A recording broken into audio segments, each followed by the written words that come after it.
Assalamualaikum warahmatullahi wabarakatuh. Halo semuanya, jadi kali ini bersama saya Kak Rifa, kita akan membahas soal tryout UTBK minggu lalu bagian TPS kuantitatif. Oke, yang pertama kita bahas penalaran kuantitatif untuk soal nomor 16. Tentukan nilai A. Oke, ini bagian soal pola bilangan bergambar ya. Yang sebelah kiri diberikan 13, 12, 26, dan 6. Sedangkan sebelah kanan 15, 28, 30, dan A. Jadi kita harus cari gimana caranya angka-angka selain yang tidak diketahui ini kita olah. Jadi kan ini A ya di sini yang harus kita cari. Berarti yang sebelah kiri nanti 13, 12, dan 26 kita operasikan gimana hasilnya biar dapat 6 gitu. Sama kayak ini ya. A di sini 6. Oke. Nanti kita aplikasikan pola yang sama ke yang sebelah kanan gitu. Sekarang kita lihat untuk yang ini 13, 12, 26 biar dapat 6 itu gimana? Jadi 13 kita kalikan 12 lalu dibagi 26. 26 bagi 13 2 ya. 12 bagi 2 6 sama kan 6. Oke. Begitu juga kayak yang sebelah kanan. Berarti sebelah kanannya gimana? 15 kali 28 dibagi 30. 15 bagi 30 2, 28 bagi 2 14. Maka jawabannya adalah 14 yang delta. Oke. Kita lanjut ke soal berikutnya. Di sini ada nomor 18. Jika diketahui P kurang dari 7A kurang dari Q dan Q-nya kurang dari 4B kurang dari R dengan P kurang dari Q dan kurang dari R, maka kita lihat pilihannya, kita harus mencari hubungan antara A dan B gitu ya. Jadi kita lihat nih, P kurang dari 7A, P kurang dari 7A kurang dari Q. Dan Q, nah ini kan berlanjut ya. Di sini tadi berhenti di Q dan ini mulai dari Q. Berarti kita bisa sambung di sini nih. Q-nya kurang dari, kita gabungkan ke sini. Q kurang dari 4B kurang dari R. Oke, karena kita cuma mau cari hubungan A dan B, berarti ini kita lihat aja A sama B-nya. Berarti nanti dapat hubungannya 7A kurang dari Q kurang dari 4B. Nah, kalau kita punya seperti ini, kita punya misalkan 1 itu kurang dari 2 dan 2 kurang dari 3 kan. Nah, ini kan berarti otomatis sama aja 1 itu pasti kurang dari 3 kan. Nanti kita ambil ujungnya aja. Jadi kalau misalkan ada A kurang dari B kurang dari C, maka A itu kurang dari C. Berarti kalau ada 7A kurang dari Q kurang dari 4B, jadinya 7A itu kurang dari 4D. Oke, berarti A-nya kurang dari, kan 7 kali A. Berarti sini 4B dibagi 7. Berarti kita dapat hubungannya adalah A kurang dari 4B per 7. Yang mana? Delta lagi ya, D, delta. Oke. Sekarang kita lanjut ke yang pengetahuan kuantitatif. Jadi ini saya hanya pilihkan beberapa soal saja ya. Untuk pengetahuan kuantitatif yang nomor 1.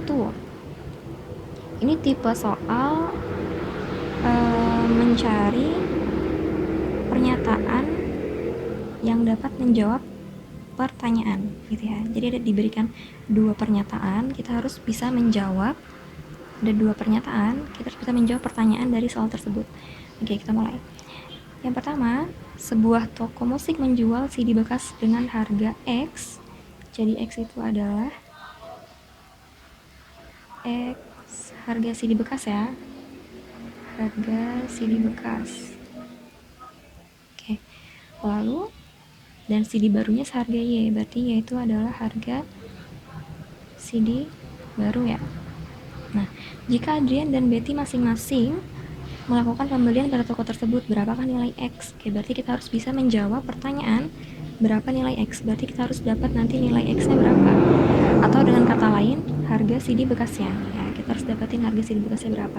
Dari pernyataan 2 ini. Kita lihat dulu pernyataan yang pertama. Pernyataan yang pertama, dia bilang, Adrian membayar sekian ini untuk 1 CD bekas dan 1 CD baru. Artinya modelnya gimana? 1 CD bekas artinya 1X gitu ya. Berarti X saja. X dan 1 CD baru, berarti X ditambah Y, gitu kan? Kan ini tadi harga CD baru.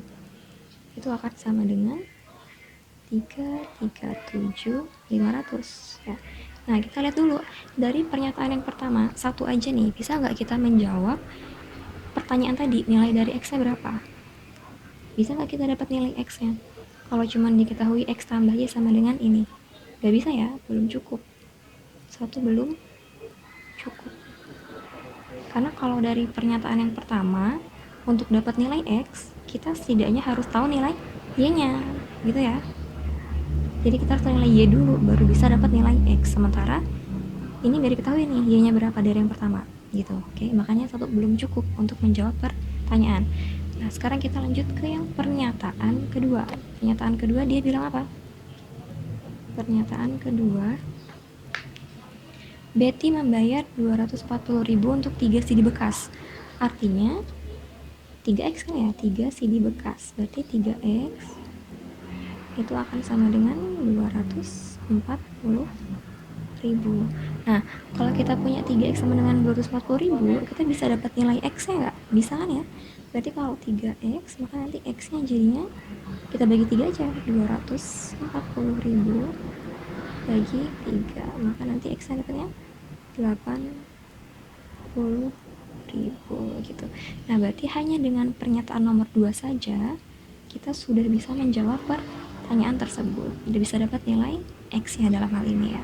Berarti 2 saja cukup.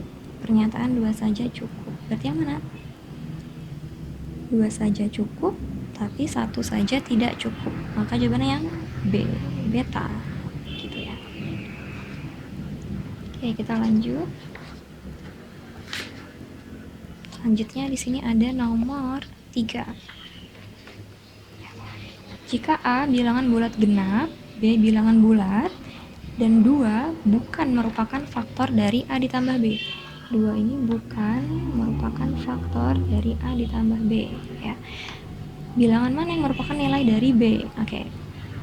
Kita analisis ini dulu. 2 bukan merupakan faktor dari A tambah B. Artinya A tambah B itu bilangan apa? Kalau misalnya kita pakai kebalikannya ya, kita pakai kalau misalnya 2 itu adalah faktor dari suatu bilangan. Artinya bilangan tersebut bilangan genap, gitu kan? Karena bilangan genap itu adalah kelipatan 2, artinya habis dibagi 2. Nah, kalau di sini 2 bukan merupakan faktor dari A tambah B, berarti A tambah B-nya bukan bilangan genap, yang artinya A tambah B itu adalah bilangan ganjil, gitu ya kan? Berarti A tambah B itu nanti merupakan bilangan ganjil kan? Bilangan ganjil. Nah, di sini kita lihat A bilangan bulat genap. A bilangan bulat genap. Berarti ini A-nya, ini kan genap ya. A-nya genap, ini si A genap. Ditambah B, B-nya kita belum tahu ya. Dia cuma bilang bilangan bulat doang di sini. Hasilnya harus ganjil. Nah, baru kita lihat bilangan genap ditambah bilangan apa sih biar hasilnya bilangan ganjil. Apa yuk? Misal kita punya angka 2. 2 kan genap ya? 2 genap. 2 harus kita tambah berapa sih biar hasilnya ganjil? Misal kita mau hasilnya 3 kan ganjil. Berarti 2 harus kita tambahkan 1, ya kan? 1 itu genap atau ganjil? Ganjil kan? Artinya genap harus kita tambahkan dengan ganjil agar hasilnya juga nanti ganjil gitu. Berarti B-nya nanti merupakan bilangan ganjil di sini. Dari pilihan kita lihat mana yang ganjil. 0, 2, 4, 10, yang ganjil cuma 15. Maka jawabannya adalah B-nya bisa 15 dari pilihan ini ya. Epsilon E gitu.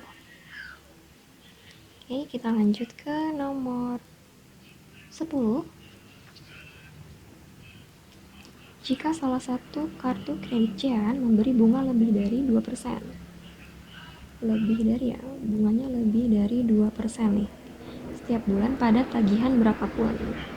Jadi mau tagihan dia berapa, bunganya pasti lebih dari 2%. Nah, di bulan ini Jean membayar 178.500. Ya, bayar segini untuk bunga kreditnya. Jadi ini nih bunganya. Catat ya, ini bunga. Bukan tagihan, jadi ini bunganya. Sini bunganya. Yang mana yang bisa menjadi jumlah tagihan Jean bulan ini. Oke. Jadi yang mana yang mungkin untuk menjadi jumlah tagihan Jan? Ya, jumlah tagihan. Oke, kita misalkan jumlah tagihannya ini adalah X. Seperti itu. Nah, tadi kalau kita ambil batasnya ya, misal kita ambil 2% ya. Kita ambil batasnya dulu 2%. Berarti 2%, 2 per 100 dari X, dari tagihannya, itu adalah bunganya kan? Bunganya berapa? 178.500. Ya, kita ambil minimumnya dulu deh. Minimumnya 2%. Ini yang artinya berarti nanti X-nya 2 per 100, 1 per 50 ya. X per 50 sama dengan 178.500. Berarti nanti X-nya adalah 178.500 dikali 50 ya. Berarti X-nya berapa? 8925. Nah, berarti kalau dia bunganya pas 2%, nanti tagihannya akan sebesar ini gitu. Sementara kan dia memberi bunganya lebih dari, ya catat nih, lebih dari 2%. Lebih dari berarti nanti tagihan si Jan juga yang mungkin pasti dia lebih dari nilai ini kan ya. Pasti nanti X-nya juga akan lebih dari 8925 gitu. Nah, kita lihat di pilihan mana nih yang mungkin yang lebih dari 8 juta sekian ini. A masih kurang dari, B masih kurang, ini pas ya. Berarti kita ambil yang lebih dari. Berarti jawabannya yang E, epsilon 8.930.000 gitu ya. Oke, sekarang kita lanjut lagi ke nomor 17. Ini tipe soalnya sama seperti yang tadi ya. Diberikan 2 pernyataan, kita harus bisa menjawab pertanyaan yang diberikan gitu. Suatu drum telah dicat sekelilingnya membentuk sebuah pita yang melingkupi drum. Oke. Jadi ada drum, dia dicat. Catnya bentuknya pita jadinya ini. Ini catnya. Cat. Bentuk pita drum. Bentuk pita cat. Pita cat. Berapakah nilai X, yaitu lebar dari pita catnya? Ini X-nya ya. Jadi ini adalah X. Lebarnya berapa? Kita harus bisa menjawab. Kita harus dapetin nilai X berapa nih nanti dari pernyataan yang diberikan. Oke, entah itu 1 atau 2. Sekarang kita mulai dari yang pernyataan pertama dulu. Pita cat dan alas drum memiliki luas yang sama. Oke, dari pernyataan pertama di sini ya. Pernyataan pertama, luas pita cat sama dengan luas alas drum. Luas catnya akan sama dengan luas alas drumnya. Nah, catnya ini kita lihat ya, ini catnya. Cari luasnya gimana? Kalau catnya ini kita bentangkan, bentuknya bakalan gimana? Ini kita bentangkan gitu. Bentuknya bakal persegi panjang kan? Bakal persegi panjang. Nah, di sini X-nya nih. Lebarnya X-nya. Kalau persegi panjang luasnya apa? Panjang kali lebar kan? Lebarnya X. Panjangnya berapa? Tinggal kita tentuin panjangnya. Panjang persegi panjang ini akan sama dengan apanya? Kalau kita lilitin ke drumnya, kan catnya mengelilingi drumnya. Berarti nanti panjang dari sini ke sini itu akan sama dengan keliling drumnya kan? Keliling atau keliling luas alasnya. Kan sama aja keliling lingkarannya. Ya kan? Sama aja dari sini muter lagi ke sini. Itu adalah panjang pitanya kan? Yang sama aja dengan kelilingnya. Oke. Nah, sekarang luas catnya berarti panjang kali lebar. Panjangnya apa? Keliling lingkaran. Keliling lingkaran rumusnya apa? 2 VR ya. 2 VR dikali lebarnya yaitu X sama dengan luas alas drum. Drum kan alasnya lingkaran. Luas lingkaran apa? VR kuadrat. Oke. Nah, berarti nanti lihat ya, sama-sama ada pi, ada R, berarti bisa pangkat 1R. Berarti kita peroleh 2X akan sama dengan R. Nah, dari pernyataan yang pertama, kita dapat 2X sama dengan R.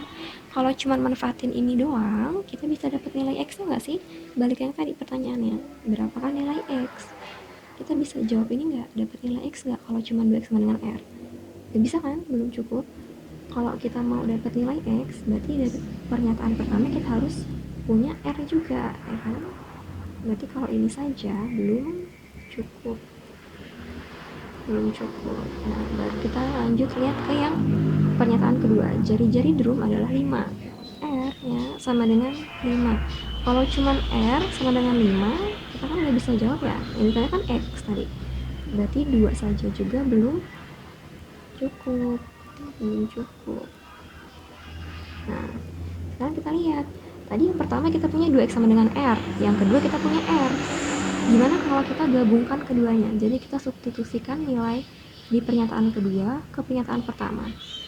Jadi R sama dengan 5, kita substitusi ke sini, ya. Substitusi. Maka jadinya 2X akan sama dengan R. R-nya yaitu 5. Berarti nanti X-nya kita bisa dapat 5 dibagi 2. Berarti X-nya 2,5 gitu. Dapatkan nilai X-nya. Jadi apa kesimpulannya? Jadi kita bisa memperoleh nilai X dengan cara menggabungkan pernyataan 1 dan 2. Berarti harus bersama-sama. 1 dan 2 bersama-sama. Artinya kita gabungkan gitu ya. Jadi mana yang jawabannya? 2 pernyataan bersama-sama cukup untuk menjawab pertanyaan, tapi 1 saja tidak cukup. Oke, berarti yang C, Charlie gitu. Oke, segitu dulu pembahasan kali ini. Kalau ada salah saya mohon maaf. Terima kasih atas perhatiannya. Wassalamualaikum warahmatullahi wabarakatuh.